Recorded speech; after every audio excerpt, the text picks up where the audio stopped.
Hi, it's Elise here at Bowman Library with a whole new teen book spotlight. So this week, we are taking a look at books that have some unreliable narrators. So what that basically means is the narrator is the person or the character who tells us the story. And it's told mainly through their point of view, so we have a ton of first person this week. And as we are reading a story, we should be able to trust the narrator, right? They're the ones telling us what is going on in this story. But with an unreliable narrator, you don't know if you can trust them or not, leading to twists and turns built in, you trying to figure out what's real, what's not, what's true, like what's fact, what's fiction. And it leaves you so discombobulated as you read that it makes you almost have some of those moments. And that's what we have 6 today that feature these unreliable narrators. So let's get started. Our first one is allegedly. So when Mary was just 9 years old, she was tried and convicted of killing a 3-month-old white baby who was left in her mother's care. Fast forward 6 years, she is now 15 years old. She's been locked up in what's known as baby jail, and she now finds herself in a group home, ready to start making a transition back to society. Now, Mary has kept quiet this whole time about what really happened that night at her house. And there are clues that maybe she's not guilty, but Mary just wants to move on with her life. She has these goals. She wants to go back into society. She wants to go to college, and all of those kind of get upended when she soon finds herself pregnant by someone else in the group home, who is her boyfriend. And then everything changes because being under 18, being in a group home, being a ward of the state, she is going to have to give her baby up for adoption, and she's not gonna have custody of this child. And she then makes this startling confession that she did not kill the baby that she was put in jail for, and she will need to speak up for the first time of what allegedly happened that night. Now, this is filled with media accounts, there's police reports, there's psychological interviews, and this mystery that explores crimes, family relationships, racial profiling, and more is filled with so many twists and turns that you have no idea what really happened until it smacks you in the face and you will be reading it once again and trying to go back through and trying to figure out the clues for yourself. I loved this one, could not put this one down. This is allegedly. Our next one for this week is Lost by Jacqueline Davies. So it's the beginning of the 1900s, and Essie finds herself working in a factory that is known as the Triangle Shirtwaist Factory in Manhattan, New York City. The conditions are horrible. The pay is even worse than the conditions. The hours are long, but Essie's doing what she needs to do in order to survive. One day at work, she shows up and she's asked to train a new girl whose name is Harriet. And Essie and Harriet make this connection. They're almost like kindred spirits that, once they've met, that's all there is. But Harriet also seems lost in her life as well, and is also carrying a few secrets of her own. Soon Essie's past, especially what involves the disappearance of her sister, it becomes intertwined with the present and somehow connected to Harriet. But Essie just doesn't really know where that connection is. Now, this is told through Essie's point of view, through the past and the present, and you'll be trying to figure out what really happened with Essie's sister, all with the backdrop of one of the worst fires in U.S. history is looming in the background. This historical fiction is filled with mystery, and there's suspense, and there's one that it becomes more intricate as you read, and you'll be sucked in trying to figure out what are all the secrets that Essie is holding. This is Lost. After by Amy Efa. So 15-year-old Devin is the perfect student. She's a star soccer player and she's liked by all. And with all of this stuff, that's what makes what happens even more shocking to the people who know her.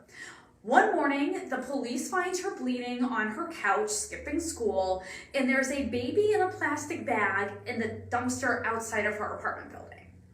Putting 2 and 2 together, Devin is then charged with attempted murder of her baby, and she's placed in juvenile detention as she awaits trial for this crime.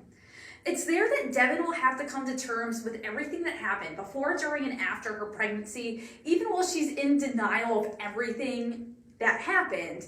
You will be along for the ride with her as she figures out what is the right and the wrong of the situation and where Devin should come out of all of this, both legally and socially, in society. This is a chilling look at a situation that happens more often than you think. It's estimated there is at least one baby abandoned every day in a similar sort of situation. Maybe not as traumatic, but it still happens every day. And it could very well happen to either you or someone you know or someone you go to school with. I couldn't put this one down. This is after. Bone Gap by Laura Ruby. Okay, so living in Bone Gap, there is this general acceptance that people just disappear. But that is not the case with one of our main characters. Now, brothers Sean and Finn know firsthand that people just up and disappear because that is what their mother did to them. She just left one day and they were forced to survive and fend for themselves. So when 19-year-old Polish immigrant Rosa comes to town and starts to connect with Finn and Sean, even with Sean falling in love with her, people do not believe Finn's story when one day she just disappears. But he doesn't say she disappears. Instead, he tells everyone that she was kidnapped and he saw it, he witnessed it. The issue is, though, that Finn cannot provide a description of this so-called alleged, kidnapper, and no one believes him. So he decides it's going to be up to him to figure out and prove to everyone that Rosa didn't just up and disappear, but that she was actually kidnapped. And as he explores and he digs deeper, he's going to learn more about himself, his brother, Rosa, than he ever could have imagined. This is part mystery, part love story, part realistic. There's some magical realism in it. This one is filled with twists and turns, and you will not be able to put it down to you until you get to the last page, because you're going to want to know what did Finn really see? Did he see a kidnapping or not? And what is Rosa's deal? This is Bone Gap.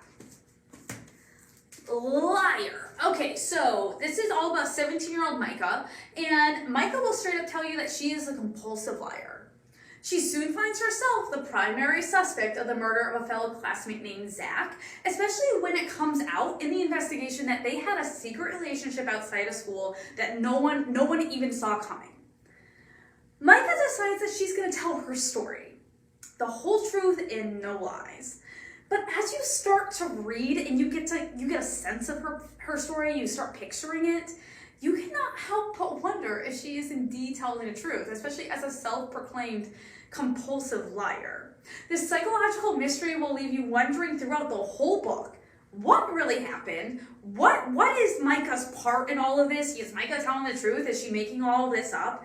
And be prepared to have a chunk of time, because once you get started, you're not going to want to stop.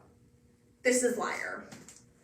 And our last one for this week is Codename Verity. Okay, so it's 1943, and a British warplane crashes in France. And inside the plane are these two girls, and they're best friends, and they're on a covert mission.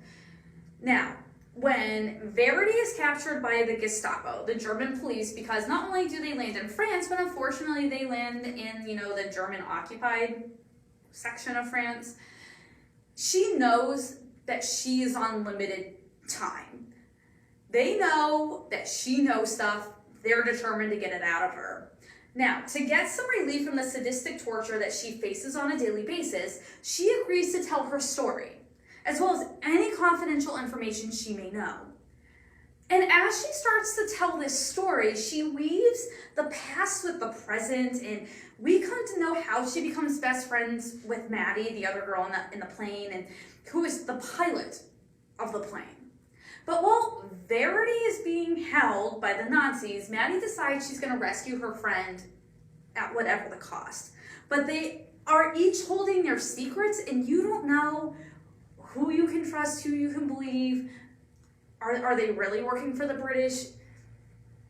You'll be guessing along with trying to figure out what all is actually happening. Now, there are spin-offs about this book by the author. If you love a historical fiction thriller that will keep you on the edge of your seat, you will not be disappointed with this title. I will tell you, it is not for the faint of heart. There are some pretty graphic descriptions of torture in here. But without that, you wouldn't have the story that you would have. This is Codename Verity. So these are just 6 of the books that we have here at the library with unreliable narrators. And it totally changes how the book is read. And when you read one of them, you will understand what I mean when I say Can you trust the person telling the story, or can you not? And then you will find yourself maybe questioning everything they are saying and everything you are reading. I encourage you to check out one of these 6, or we have others that feature unreliable narrators that we'd be glad to show you. I hope you tune back next week when we have a whole new teen book spotlight, and I hope you have a great week.